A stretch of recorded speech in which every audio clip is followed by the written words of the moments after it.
Colosenses capítulo 3, versículo 12 al 17.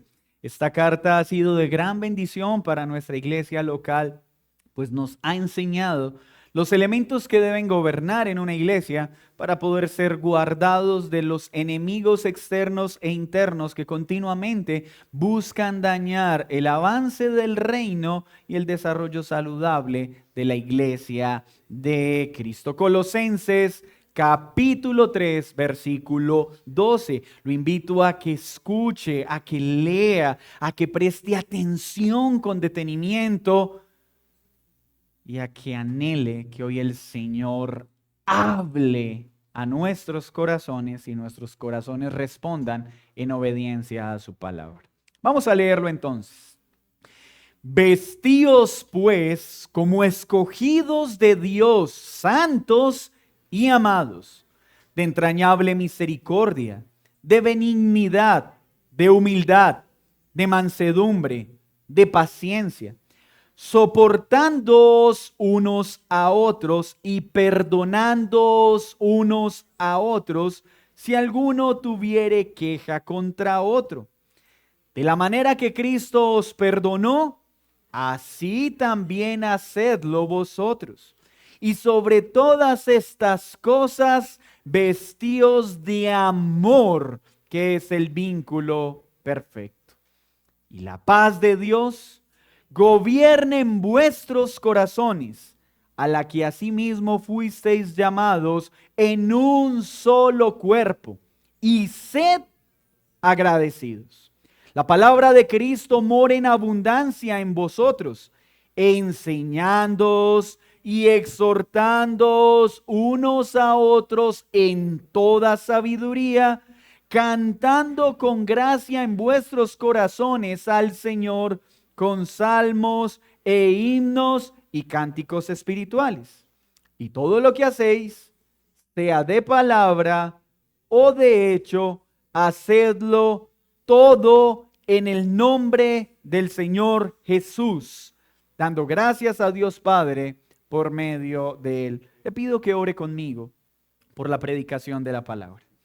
Ore conmigo para que nuestros corazones sean terreno fértil a esta palabra. Señor, nos unimos como un cuerpo para pedirte que hoy nuestros corazones sean un terreno fértil.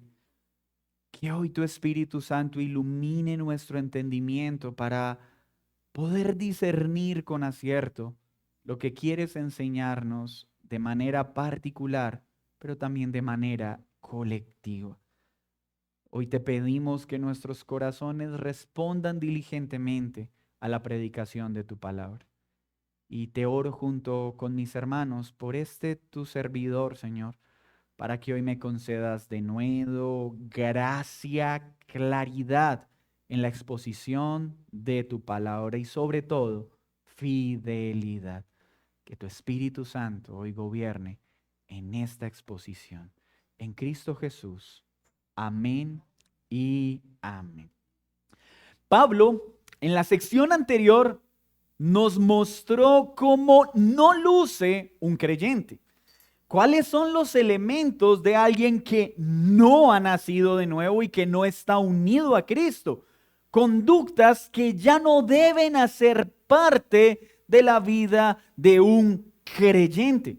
Fornicación, impureza, pasiones desordenadas, malos deseos, avaricia, idolatría, cosas por las cuales Dios manifiesta su ira. Y quienes practican estas cosas no son hijos de Dios, sino hijos de desobediencia. Cosas en las que anduvimos todos sin excepción en otro tiempo. Es decir, eso hace parte de una vida pasada que ya no debe estar en la vida de quien está unido a Cristo. Pero también, dice Pablo, no solo debemos apartarnos de esas inmoralidades, sino en la vida horizontal de nuestra comunión como hermanos, no debemos dar lugar a la ira, al enojo, a la malicia, a la blasfemia, palabras deshonestas de nuestra boca, pues estamos llamados a no mentir los unos a los otros, habiendo sido despojados del viejo hombre. Esas son las características que ya no deben estar en nosotros. Esa es la vestimenta que antes portábamos, pero que ha sido quitada gracias a la sangre del Cordero. Y ahora pasará a mostrarnos entonces cuál es el vestido, cuál es el atuendo que debe portar todo aquel que ha sido unido a Cristo. No olvidemos un elemento de contexto importante.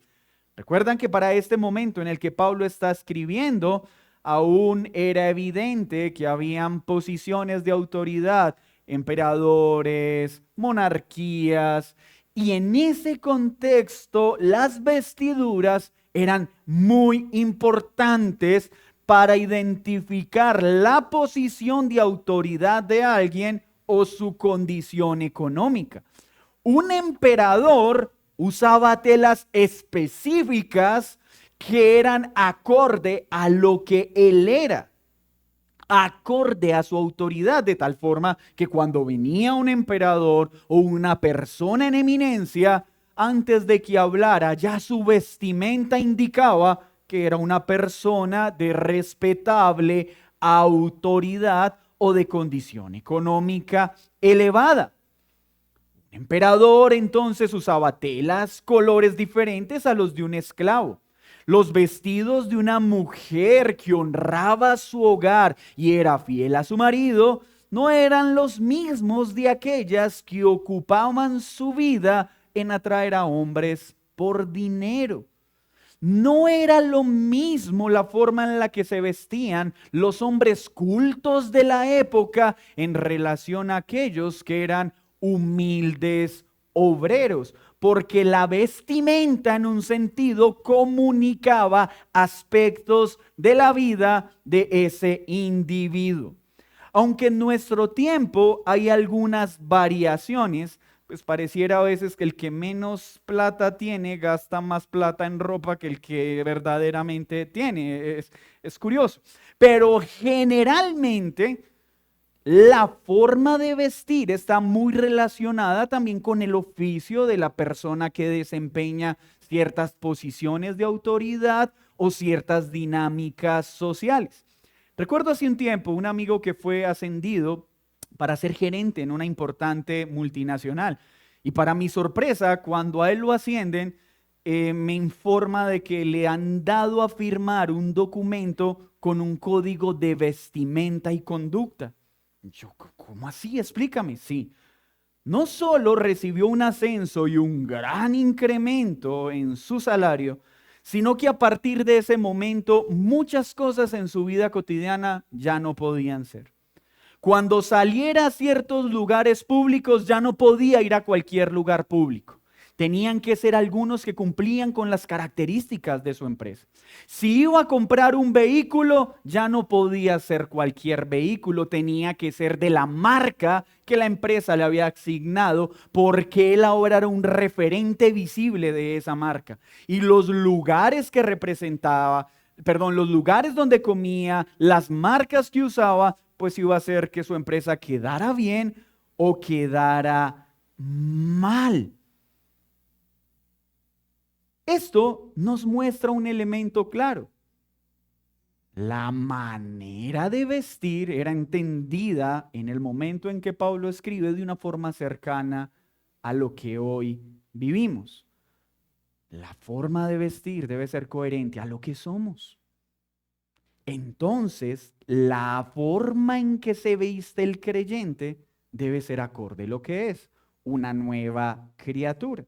Y no vamos a hablar de los vestidos en un sentido literal. Vamos a hablar de la vestimenta que Pablo habla acá, debe estar sobre el creyente para que una persona pueda decir, ese es un creyente. Ese no es alguien del mundo. Ese no es un hereje. No, no. Ahí viene. Mírenlo, ahí va el cristiano. Ahí va ese empresario cristiano. Ahí va ese esposo cristiano. Ahí va ese padre cristiano. Ahí va ese empleado cristiano, porque su vestido refleja su dignidad personal. Y vamos a ver esta exposición en 3 elementos. ¿Cuál es el vestido del creyente? el efecto congregacional de ese nuevo vestido, de esa nueva vestidura, y los medios que mantienen estos vestidos relucientes. ¿Cuál es el vestido? El efecto congregacional de usar este vestido y los medios que Dios provee para mantener ese vestido bien limpiecito. Espero hacerme entender con el propósito de este sermón. Entonces, ¿cuál es el vestido? Acompáñeme por favor al versículo 12. Vestíos pues como escogidos de Dios, santos y amados de entrañable misericordia. Pablo inicia dejando algo muy claro. Este vestido solo puede ser portado por aquellos que por la pura gracia y misericordia de Dios han sido atraídos a Él. Esta vestidura solo puede portarla a alguien que ya no es enemigo de Dios, ya no es hijo de ira, sino que ahora ha sido declarado santo.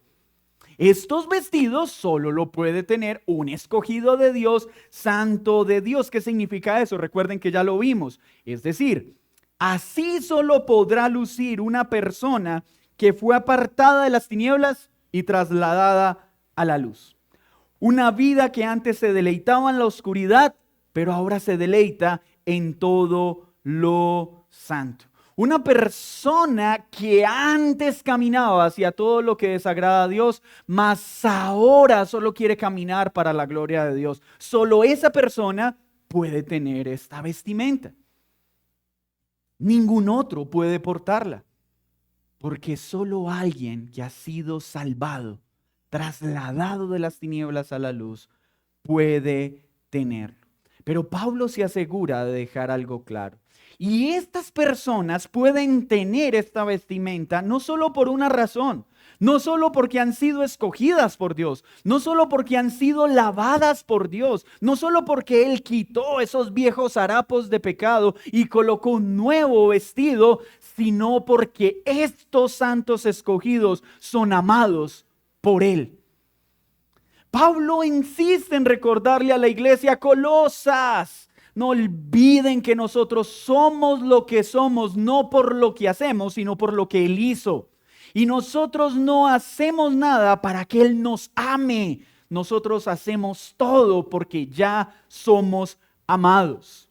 El creyente no hace algo para ganarse el amor de Dios. El creyente hace todo porque ya es amado por Dios. Y Pablo entonces recuerda esa identidad. Les dice: mis hermanos, debemos vestirnos de esta forma, no solo porque Dios ya nos lavó y nos limpió y quitó esta vieja vestimenta, sino que nos ama. Y es su amor el que nos asegura que podemos vivir de esta manera. Es su amor el que nos asegura que esto no solo es un mandato, sino que es una posibilidad real en todo el que ha nacido de nuevo. Así que hoy les pido que veamos este texto, no desde la desesperanza de: oh Señor, ¿y quién puede tener estas virtudes? Sino más bien: oh Señor, gracias porque tú has provisto estas virtudes para mí y tu amor asegura que puedo poseerlas, puedo vivir en ellas y pueden crecer de manera progresiva en mí. Entonces, ya no solo no somos enemigos, ya no solo no tenemos esos andrajos de pecado con los que cubríamos nuestra vida, no, ahora somos hijos, amados por Dios. Entonces nuestro caminar debe mostrar eso. Pablo está diciendo, es sencillo, como vivimos debe mostrar de quién somos hijos. ¿Ha escuchado usted esa frase de tal padre, tal hijo? Pues es la frase que necesitamos que se diga de nosotros. Ese hijo es acorde a su padre, refleja el carácter de su padre, y nuestro padre es Dios para los que estamos unidos a Cristo. Y Pablo entonces empieza a explicar los elementos de este vestido. El primero: misericordia entrañable. Este término es bien especial porque habla de un afecto profundo, o sea, que sale desde las entrañas hacia aquel que está afrontando dificultad. Esta cualidad se refiere a un corazón que es movido por atender la necesidad del otro. Es ese amor, esa disposición a atender las miserias de mi hermano. Esa cualidad se hace muy evidente cuando mi corazón responde con dolor al dolor de mi prójimo. Y cuando ese dolor de mi prójimo me mueve a actuar para ver cómo ayudo a mi prójimo en medio de su dificultad. Es esa disposición de cuidar al débil, es esa disposición de perdonar al que hiere y es esa disposición de consolar al afligido. Y el mejor ejemplo de esa misericordia entrañable la vemos en el buen samaritano. No es solo escuchar al necesitado, es buscar la forma de atender la necesidad del afectado, del que sufre. Luego dice benignidad. Cuando hablamos de benignidad, estamos hablando de el ser bueno, amable, útil. Es la disposición bondadosa que busca el bien del otro. Y esta palabra se usa de manera especial para describir la bondad de Dios hacia los pecadores. O sea, así como Dios muestra su bondad hacia el pecador, así nosotros estamos llamados a mostrar esa bondad hacia el que peca.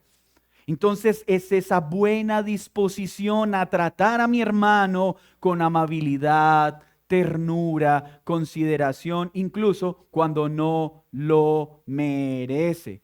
Es responder bien al mal. Y un muy buen ejemplo de esto lo vemos en José con sus hermanos.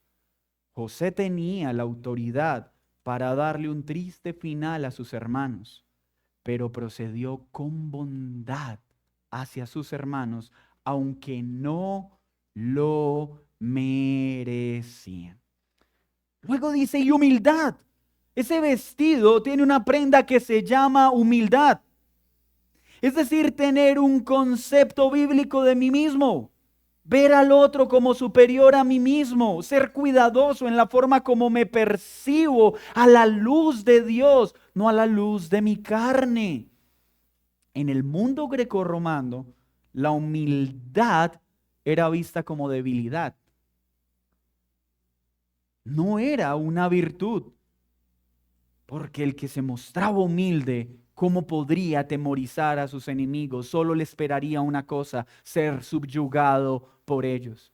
Pero en Cristo la humildad es virtud, no es debilidad.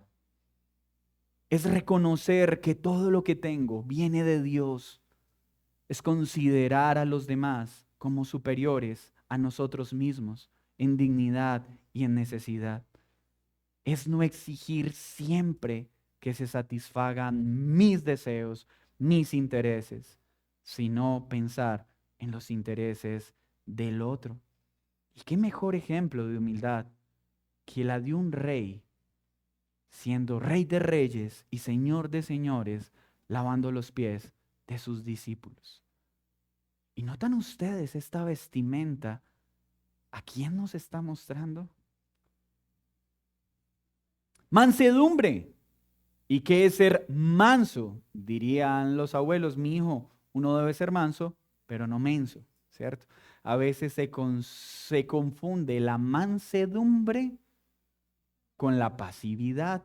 No, está hablando de ser mansos, no débiles, sino que es una fuerza controlada, es dominio propio, es un espíritu dócil, no violento, que no busca imponer su voluntad sobre el otro. Es esa prenda que nos lleva a responder con calma ante la provocación, a corregir con paciencia, a soportar con serenidad las injusticias, confiando en la justicia de Dios. ¿Y en quién vemos esta cualidad manifestada de una forma especial, de manera perfecta en Cristo, pero de manera especial en Moisés? Muy manso más que todos los hombres, dijo Dios de Moisés. Qué lindo reconocimiento. A pesar de todas las cosas que lidió, de todo lo que vivió, aunque pecó, Dios lo reconoce como un hombre manso. Y eso es parte de la vestimenta, no que debemos tratar de conseguir. Hermanos, la tenemos aquellos que estamos unidos a Cristo.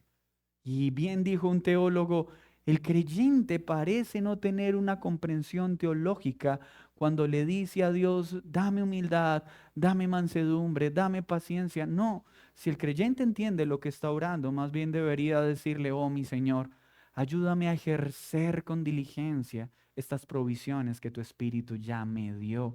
Porque el fruto del Espíritu es dado en el momento que creemos. Cuando el Espíritu viene a habitar en nosotros, viene con los frutos. No llega el Espíritu Santo y luego trae los frutos por poquitos. No, en ese momento viene el Espíritu con su fruto en nuestra vida. Entonces, estas cosas, claro que debemos buscarlas con diligencia. Debemos aprender a vivirlas por una razón, porque el que ha creído y ha nacido de nuevo ya las tiene. Paciencia. ¿Recuerdan lo que vimos, la diferencia entre paciencia y longanimidad? Que la paciencia tiene que ver más con soportar las pruebas y longanimidad más con soportar las ofensas. El contexto parece indicar, y varios eruditos concuerdan, en que acá se está refiriendo más a la longanimidad, a ese soportar continuamente las ofensas en la vida de iglesia, porque vamos a ver que todo este discurso está enmarcado en la vida del cuerpo de Cristo, no en situaciones fuera de ella. No significa que no deben estar presentes afuera, pero Pablo sí está priorizando en la vida de la iglesia. Entonces, la paciencia, algunos lo definen como esa larga respiración. Algunos la confunden como paciencias que usted puede contar hasta 1000. No, pero de ahí viene el principio. Es ingenuo pensar de que la paciencia, voy a contar hasta 1000, y usted va en 3 y ya la embarró. No, no, no. Pero sí el original hablaba de eso, de una respiración larga que hace que no actúe de forma impulsiva. Es esa capacidad de no estallar ante el enojo de otros, de perseverar en medio de las ofensas y los ataques de otros. Es seguir adelante a pesar de las provocaciones y las pruebas. Es caminar lidiando con la ofensa del otro sin ser consumido por el deseo de venganza. Es caminar esperando el tiempo de Dios, entendiendo que los tiempos son perfectos y que es de Él de quien viene todo. Es esa fe que permanece firme aun cuando la aprobio, la persecución, la prueba se extienden en el tiempo, pero que no hacen mella en la seguridad de quien las enfrenta. Y un buen ejemplo de esto es Job. Y Job es un ejemplo de paciencia y de longanimidad. Paciencia con las dificultades y paciencia con sus amigos. ¿Y cómo vemos esto? Eso identifica a un creyente. Estos son los vestidos de que este que va ahí es un nacido de nuevo. Pero luego pasa a decir, ¿cómo más se ve este vestido? Soportándoos unos a otros. Casi siempre este término las personas lo tratan solo como tolerar, aguantar. Y sí, ese es uno de los usos del término. Pero ¿saben que el uso principal que Pablo le está dando acá va más allá de simple tolerancia o aguante con aquel que es difícil? Ay, téngale paciencia, porque, hermanos, eso en un sentido tiene que estar presente en nuestras relaciones. En la vida de iglesia, Señor, ayuda a que mi respiración sea más larga con este hermano, porque es difícil. Esa tolerancia tiene que estar. Pero el soportarnos unos a otros, que Pablo evoca acá, es llevar sobre uno mismo el peso del otro. Es ser soporte para ayudar al otro. O sea que el soportarnos unos a otros, más que verse como, "Ay, otro día más que me lo tengo que aguantar", se ve más o menos como que veo a este hermano en debilidad y le digo, súbete a mis hombros, vamos, vamos, te sirvo de soporte para llevar tus cargas, para que puedas avanzar. O sea, esto es una virtud que solo puede estar en el creyente. Porque el no creyente, ¿qué hace? Ah, no, cada uno que se salve como pueda. ¿Para qué es tan débil? Eso es problema de él. No, no, no, no. El creyente no solo lidia con sus luchas, es movido por el Espíritu Santo en su corazón a poner su hombro para ayudar a otros donde no podría llegar solo. Esa es la clase de soporte que todo creyente debe ser. Es aceptar las imperfecciones del hermano, no querer imponerme sobre ellas. Es no dar lugar a las ofensas menores, impidiendo que éstas nos permitan caminar juntos. Y Pablo es un muy buen ejemplo de esto con los corintios. Pues los corintios hicieron suficiente mérito como para que ni siquiera les escribiera. Pero él siguió con amor, escribiéndoles y manifestándoles el amor que les tenía, a pesar de todas las torpezas que cometían como iglesia. Hermanos, si no es porque la carta de Corintio inicia diciendo, hermanos, santos, ¿quién pensaría que Corinto era una iglesia del Señor con el comportamiento que tenían? Pero a pesar de todas las falencias de la iglesia de Corinto, Pablo nunca dejó de amarles con amor, de hablarles con entrega, con carácter. ¿Y quién es la mayor muestra de ese soporte? Cristo mismo. Pues Cristo no solo vino a mostrarnos nuestro pecado, Él vino a morir por nosotros y a tomarnos en sus preciosas manos para garantizar que lleguemos a la meta de nuestra salvación. Pero ¿qué más tiene esta vestimenta? Ya estamos quedando bien vestiditos con estos elementos que deberían verse. En algunos se ven más que en otros. En otros pareciera que no están, pero sí, si nos concentramos los vemos, pero en todo creyente están, en medidas diferentes y en medidas que pueden crecer a medida que nuestra fe crece, porque no son estáticos, son dinámicos. Este vestido cada vez se ve más bonito. ¿Usted ha notado que hay ropa que a veces como que entre más la lava más bonita se ve? El vestido del creyente a medida que pasa el tiempo se va perfeccionando por la gracia de Cristo, por la operación del Espíritu Santo, porque esta vestimenta ha sido dada por Él. ¿Y cuál es la otra prenda? Perdonándonos unos a otros. ¿Perdo qué? Nándonos. ¿A quiénes? Cierto, pero nosotros quisiéramos que ahí dice que todos me perdonen a mí, pero yo no quiero perdonar a los demás, porque yo sí merezco ser perdonado. Pero eso que tú me hiciste, no, eso no tiene perdón de Dios. No, perdonándonos unos a otros en doble dirección, que así como quiero que sean pronto para perdonarme a mí, yo sea igual de pronto para perdonar al otro. Otorgar gracia libremente, porque al final el perdón es una muestra de gracia, no de mérito.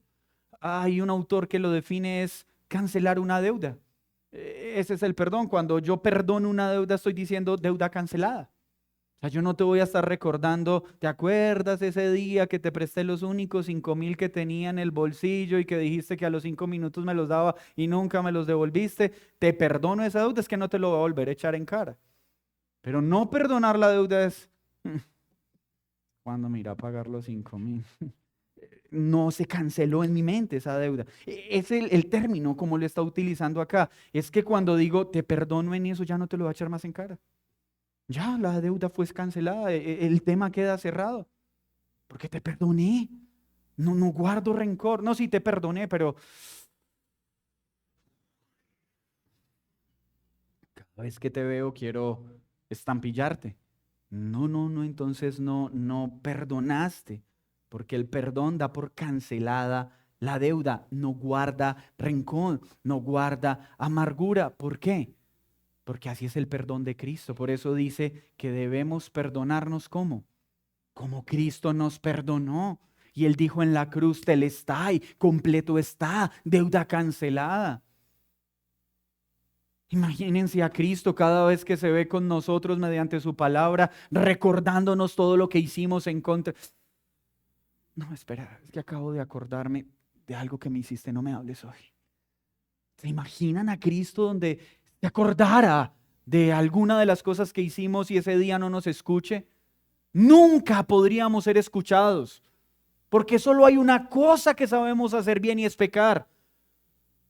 Pero Cristo nunca nos niega su tierno amor, porque Él canceló esa deuda en la cruz y asimismo es el perdón que debemos darle a los hermanos. Cuando yo digo que perdono a alguien, pero mi corazón sigue lleno de amargura y de molestia hacia alguien, no he perdonado o lo he hecho solo de labios. Me estoy autoengañando, porque el perdón trae paz a mi corazón, no pesadez. Cuando yo cancelo la deuda, ya dejo de sufrir por esa plática que se perdió. Pero ya soy libre. Y yo sigo pensando, y si no me hubiera engañado, tendría un mejor carro.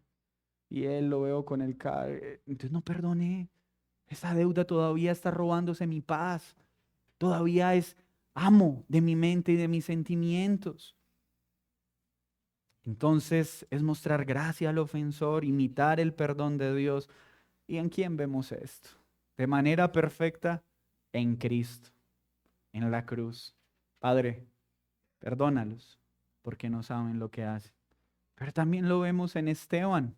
Esteban, orando por sus verdugos, haciendo lo mismo que su maestro. Señor, perdónalos, no tengas en cuenta sus pecados. Esteban es una evidencia de esperanza de que tal virtud no reposa solo en la persona de Jesús. Tal virtud reposa en sus hijos. Así que esta clase de perdón es algo que podemos experimentar. Y si tú no la estás experimentando, no es porque no la tengas, es porque no la estás administrando de forma correcta. Amor. Ya habló de perdón. Ahora pasa a hablar de amor. Ese amor sacrificial que busca el bien de otro a una costa del propio. Ay, ¿y quién es el mejor en esto? Jesús. ¿Qué obtuvo Cristo que ya no tuviera? Si todo le pertenece. Así que Él se dio no por obtener un beneficio para sí, sino por un beneficio para aquellos sobre quienes manifestó su amor. Puso de lado sus propios méritos para amar a otros que no tenían ningún mérito para ser amados. Y por eso Pablo llama al amor el vínculo perfecto. Es el amor el que une el resto de las virtudes. Es la capacidad de amar a los demás como Cristo me amó, un amor sin condición. Y eso sí que nos cuesta aprenderlo a nosotros, porque nosotros fuimos educados para amar condicionalmente. Desde pequeños nos educaron amando con condición. El amor que nos enseñaron nuestros padres muchas veces era un amor condicionado a la obediencia. El amor de nuestra sociedad es condicional, sujeto a.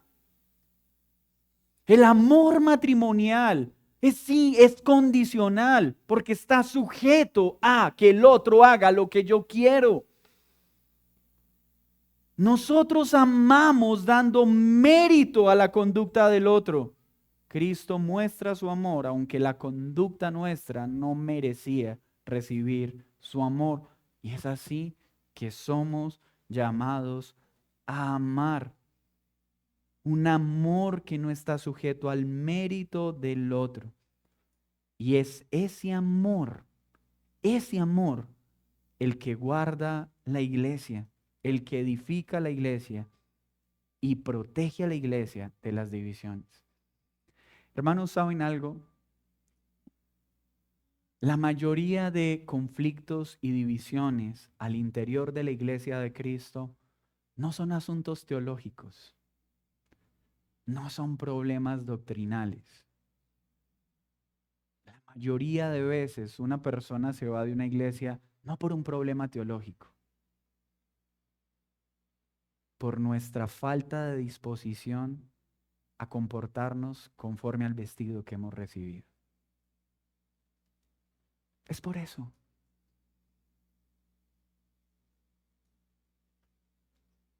Ese es el mayor conflicto en las iglesias. Recuerdo una pregunta que alguien me hacía, pero yo no entiendo por qué hay tantas iglesias si solo hay una verdad. ¿Le han hecho esa pregunta? Y es por una razón.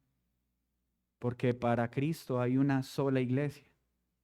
El problema es que el hombre ha trabajado diligentemente en querer desmembrar esa iglesia. Y no por asuntos teológicos, sí, hay cismas en la iglesia por asuntos teológicos, pero la mayoría es por asuntos de la vida práctica, por falta de perdón, por falta de paciencia, por falta de amor, porque solo por el amor que yo puedo cubrir multitud de faltas. Mire un ejemplo cotidiano. Traslademos el amor en su manifestación sencilla a la vida matrimonial. Cuando una pareja está experimentando ese amor sacrificial, ese amor pleno, ese amor romántico, por llamarlo de alguna forma, si a la esposa se le queman las tajadas, mi amor, no importa. Yo me como lo que no se quemó. Se le queman los frijoles. Ay, mi amor, a mí me encantan doraditos, eso no te preocupes. Porque hay amor y el amor cubre la falta. No se turba mi corazón. Se quemó la camisa. No te preocupes, mi amor, sí era mi favorita, pero tranquila, eso, no te preocupes. El amor, ¿cierto? Pero cuando el amor deja de ser el centro de esa relación y a la esposita se le queman las tajadas, claro, con esto quiere mostrarme que quieres que me vaya de la casa. ¿Cómo va a dejar quemar las tajadas si hasta un niño de 10 años sabe servir una tajada bien y usted las deja quemar a propósito? Amor, se quemó la camisa. ¿Cuál amor? Y claro, siempre crema la que más me gusta. ¿Por qué no quema la que tiene límpido que ya no me pongo? Ya no hay amor, pero es la misma situación. El problema no es la situación. El problema es que ya no amo a esa persona. Y cuando ya no hay amor, todo en el otro me irrita, todo en el otro me produce desconfianza, todo en el otro me produce suspicacia. Esa tajada la quemó adrede.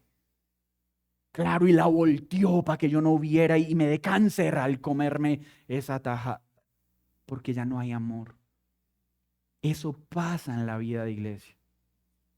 El problema en las iglesias no es teológico, es que dejamos de amar al prójimo.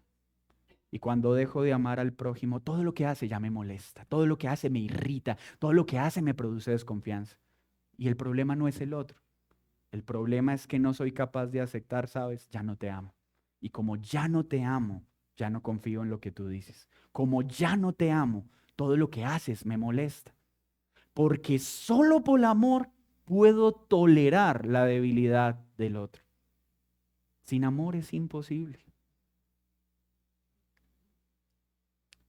Así que Pablo presenta el amor como la prenda más importante del vestido, porque esa es la que une las demás.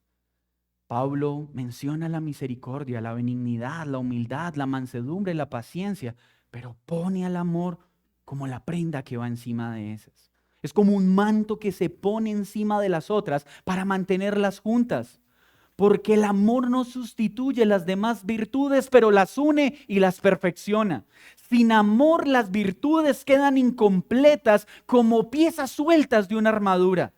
El amor es el que hace que la misericordia sea genuina, que la humildad no sea falsa modestia y que la paciencia no sea indiferencia. Por eso dice Primera de Timoteo, el fin del mandamiento es el amor nacido de un corazón limpio, de una buena conciencia, la fe no fingida. La mayoría de nuestros problemas en el cuerpo de Cristo es por falta de amor, por no amarnos como Cristo nos ama. Puedes ponerle el nombre que quieres, pero es simplemente reconocer, ya no amo a mi iglesia, ya no amo a mi hermano, ya no amo y por eso ya no soy capaz de caminar contigo. Ese es el gran conflicto al interior de la iglesia. El amor descrito aquí no es un sentimentalismo humano, ni atracción natural, no, es ese amor sacrificial que busca el bien del otro. Y ese amor es posible entre nosotros por una razón, porque Cristo nos amó primero.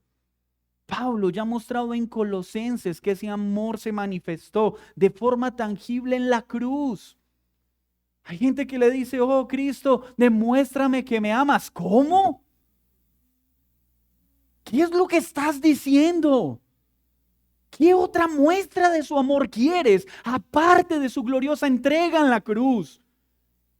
¿A qué te refieres cuando dices, déjame ver que me amas? Cuando ya se entregó a sí mismo en la cruz, cuando no lo merecíamos.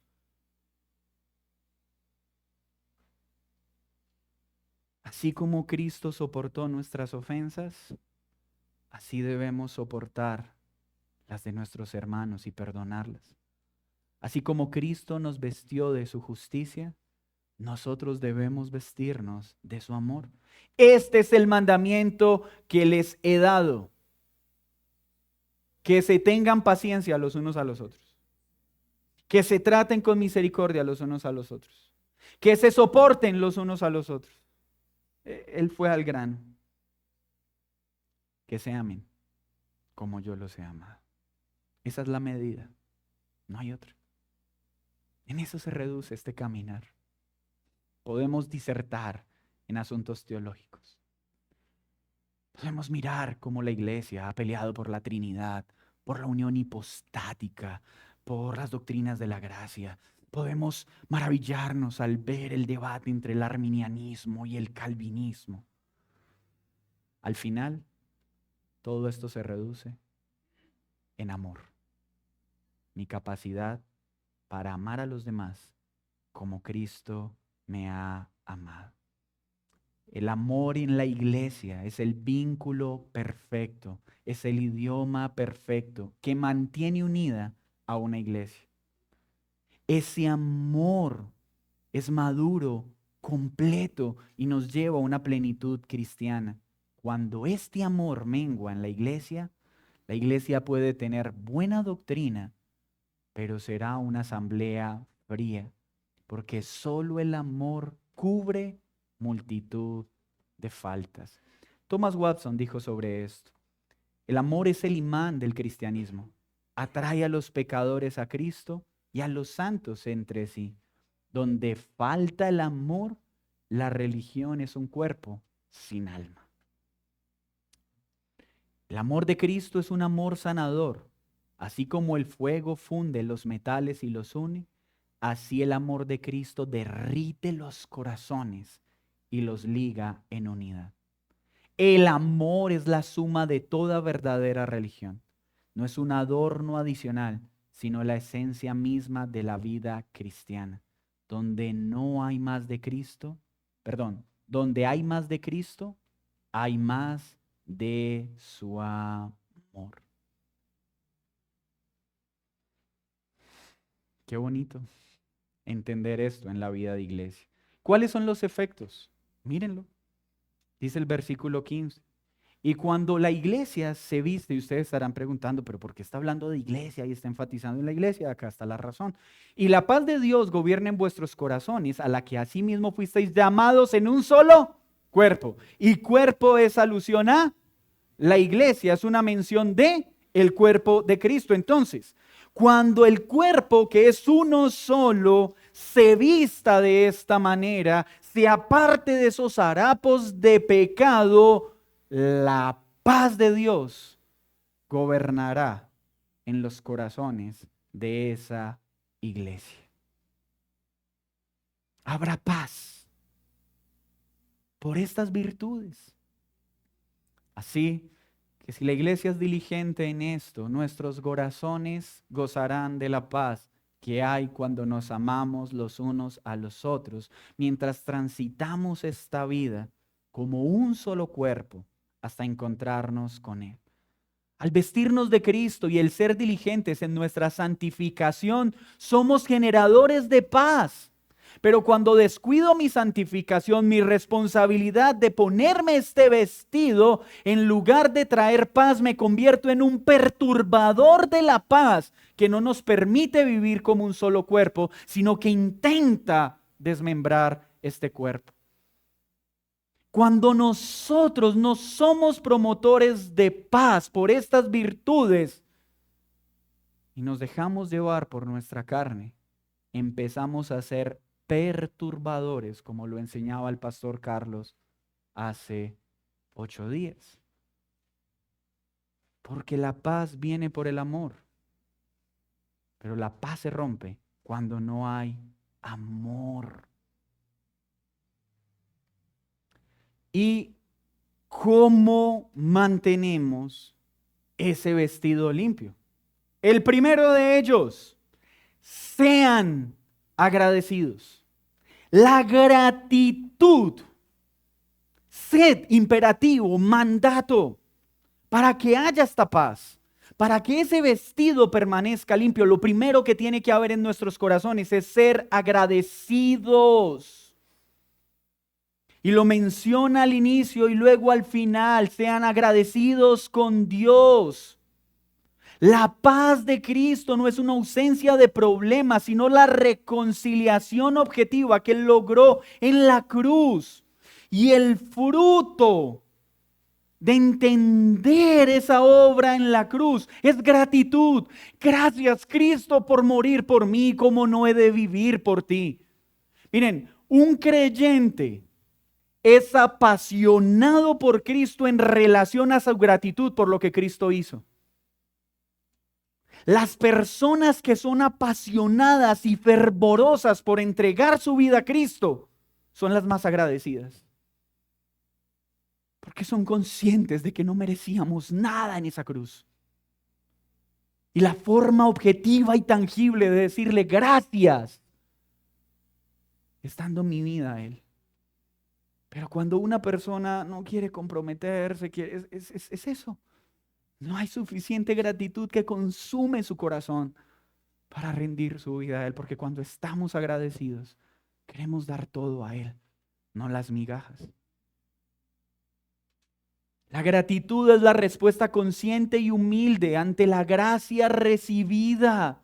Es ese reconocimiento que todo viene de Él cuando el corazón es agradecido. Tanto con Dios como con mis hermanos, no hay queja.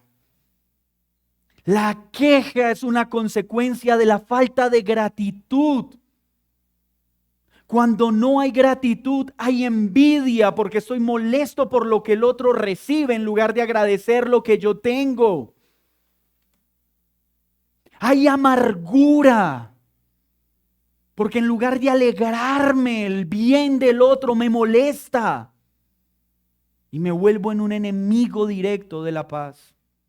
Por eso dice, no se inquieten por nada, más bien en toda ocasión con oración y ruego presenten sus peticiones a Dios y denle gracias. Gracias. La gratitud es la evidencia de un corazón que ama y es necesario para que nuestro vestido esté limpio. Ay, si la gratitud se enseñoreara de nuestros matrimonios. Dejaríamos de estar reprochándole al otro cada error, cada falta. Y más bien estaríamos agradeciendo cada esfuerzo, cada entrega, cada sacrificio.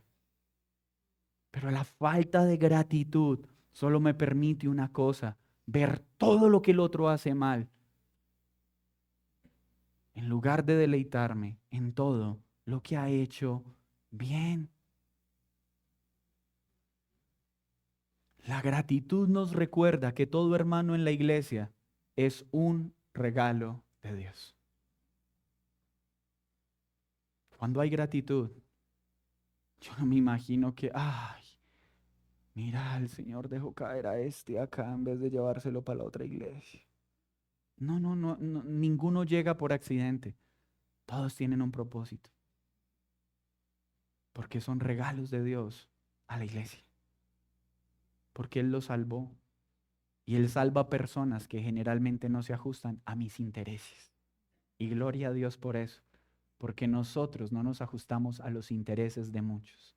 Y si el estándar de nuestra salvación dependiera del estándar de los hombres, ninguno de nosotros podría salvarse. Porque siempre va a haber uno que no te soporta.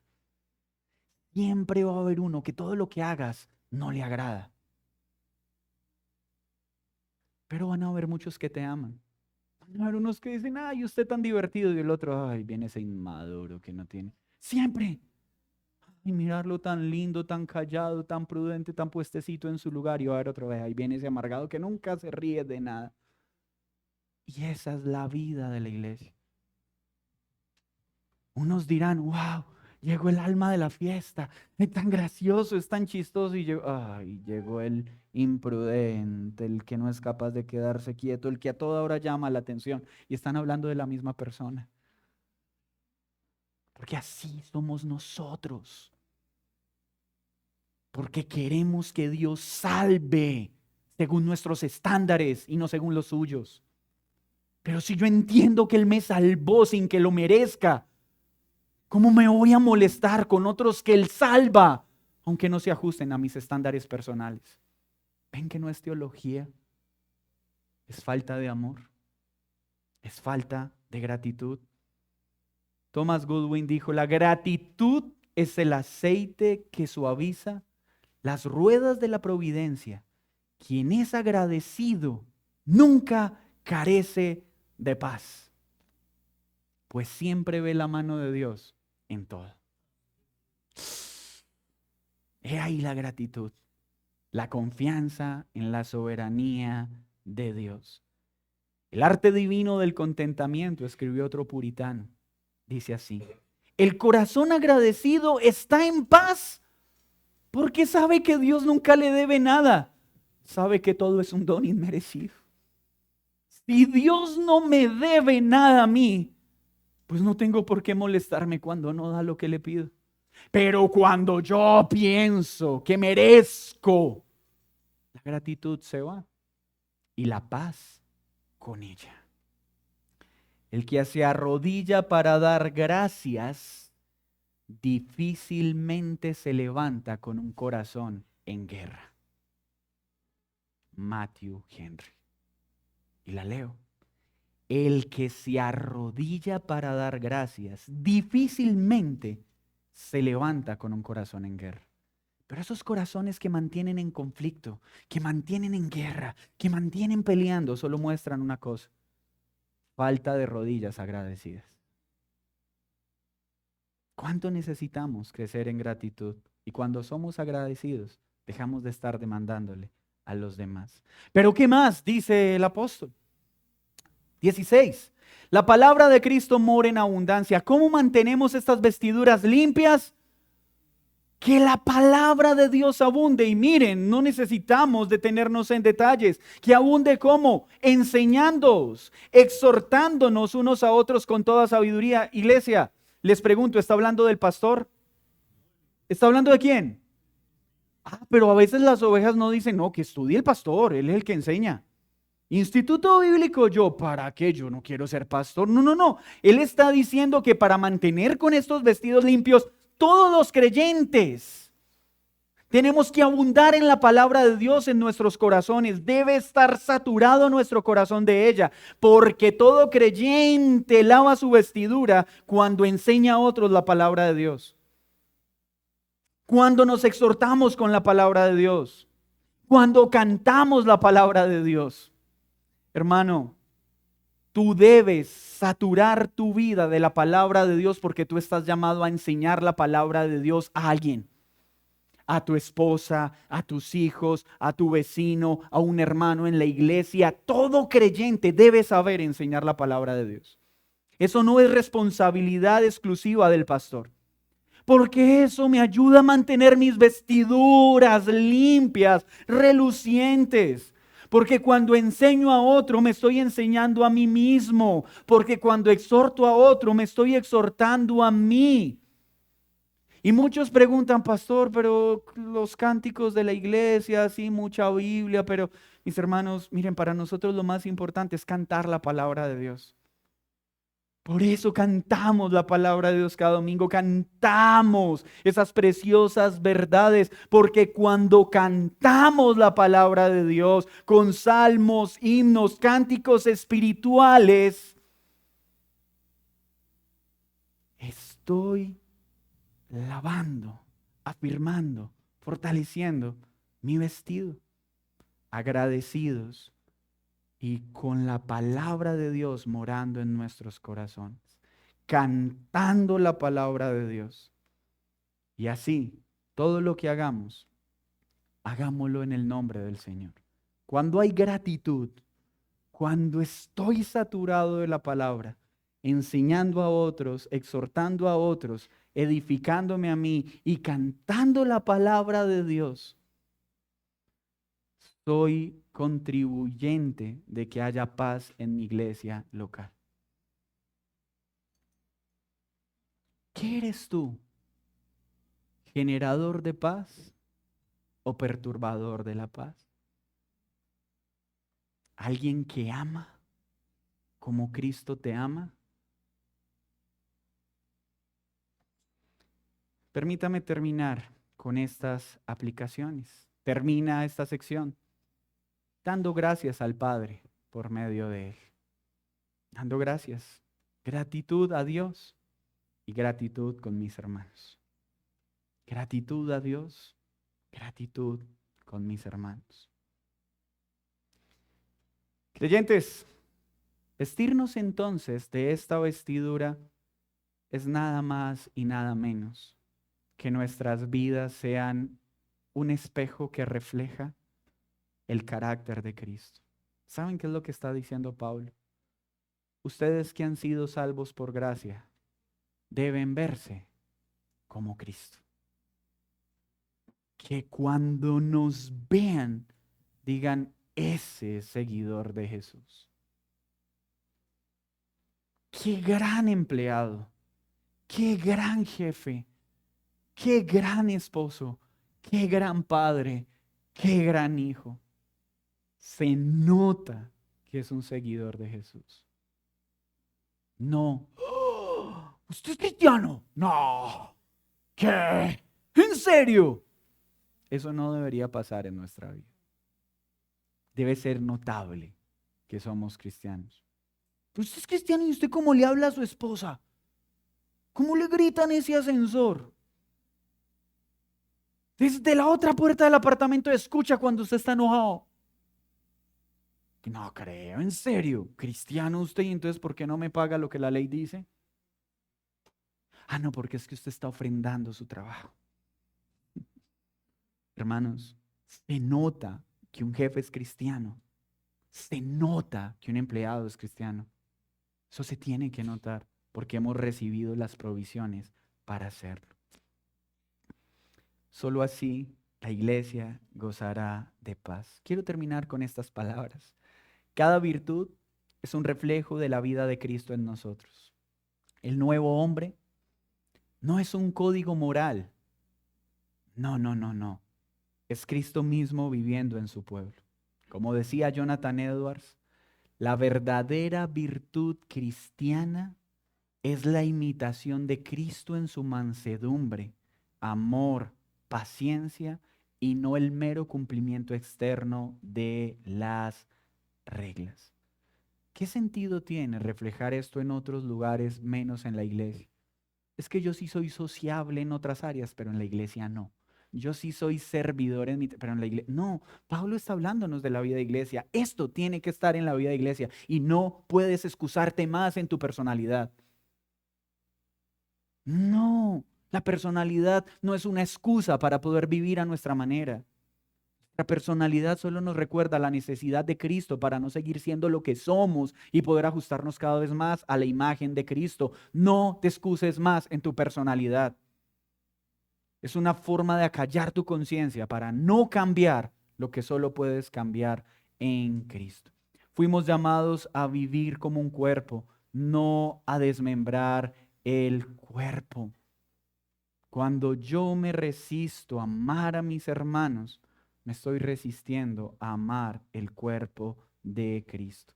Así que cuando me falta paz en mi vida de iglesia, debo examinar mi gratitud. Debo examinar qué tanto me estoy saturando de la palabra de Dios. Debo examinar qué tanto amor hay en mí y cómo estas virtudes están siendo descuidadas. Porque un corazón agradecido, un corazón que trabaja en estas virtudes, crece en tolerancia a los demás, es menos inclinado a la queja y más abierto al perdón.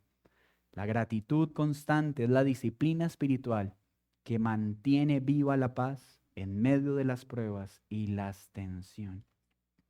Hermanos, busquemos esta paz. Paz arraigada en la gratitud.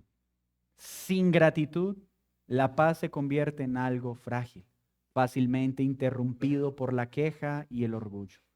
Pero cuando aprendemos a dar gracia en todo, reconocemos la soberanía de Dios. La iglesia de Cristo puede gozar de paz si cada creyente se viste como corresponde. Que el Señor nos ayude a vivir de esta manera, a ser agradecidos. Y mucho cuidado, porque hoy quiero hablar también a las personas que andan de iglesia en iglesia. ¿Por qué? Porque me miraron feo, porque no me hablaron, porque... Miren, cuando una persona es inconstante y se la pasa de iglesia en iglesia, no está mostrando las debilidades de la iglesia de Cristo, solo está mostrando su excesiva arrogancia al querer cambiar un lugar en lugar de amar. Y ojo, no estoy diciendo que no hayan razones legítimas por las que una persona se pueda mover a una iglesia a otra. Eso va a pasar, es inevitable. Pasó entre Pablo y Bernabé. Pero estoy hablando es de aquellos que ninguna iglesia los satisface, que ningún lugar se ajusta a sus demandas. Eso no muestra la debilidad del cuerpo de Cristo. Eso solo muestra tu arrogancia. Arrepiéntete. Porque nunca vas a encontrar una iglesia perfecta mientras tu forma de evaluarla sea tu orgullo. Pero cuando tú ames, va a ser tan fácil encajar en una iglesia a pesar de sus debilidades. Cuando seas agradecido, va a ser tan fácil crecer en una iglesia a pesar de sus debilidades. Que el Señor nos ayude. Y a los que no han creído, esta vida es imposible para alguien que no está unido a Cristo. Amar de esta forma es imposible. Perdonar de esta manera es imposible. Si Jesús no es nuestro Señor y Salvador. Para vivir esta vida necesitamos primero haber sido salvados por Él. Señor, muchas gracias por tu palabra. Gracias por recordarnos lo que ya nos diste. Y este es un buen momento para decirte perdónanos. Perdónanos porque descuidamos con tanta facilidad estas virtudes. Perdónanos porque a veces, en lugar de reflejarte a ti, pareciera que todavía tenemos esos viejos harapos que tú ya quitaste.